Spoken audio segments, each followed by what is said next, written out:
Top 10 richest people in Tamil Nadu யாருன்னு உங்களுக்கு தெரியுமா? 10வது இடத்தில் இருப்பது ஆர் சரத்குமார், ராதிகா சரத்குமார். சொத்து மதிப்பு 600 மில்லியன். 9வது இடத்தில் இருப்பது டாக்டர் ஜி பத்வச்சலம்.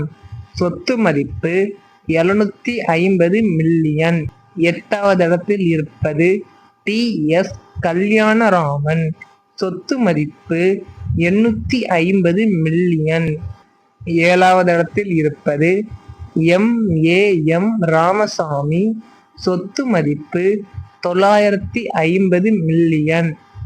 6வது இடத்தில் இருப்பது வேணு சீனிவாசன். சொத்து மதிப்பு 1 பில்லியன். 5வது இடத்தில் இருப்பது என் சீனிவாசன். சொத்து மதிப்பு 1.1 பில்லியன். 4வது இடத்தில் இருப்பது ஏ சி முத்தையா. சொத்து மதிப்பு 1.2 பில்லியன். 3வது இடத்தில் இருப்பது அருண் புதூர். சொத்து மதிப்பு 1.4 பில்லியன். 2வது இடத்தில் இருப்பது கலாநிதி மாறன். சொத்து மதிப்பு 3 பில்லியன். முதல் இடத்தில் இருப்பது சிவ் நாடார். சொத்து மதிப்பு 35 பில்லியன்.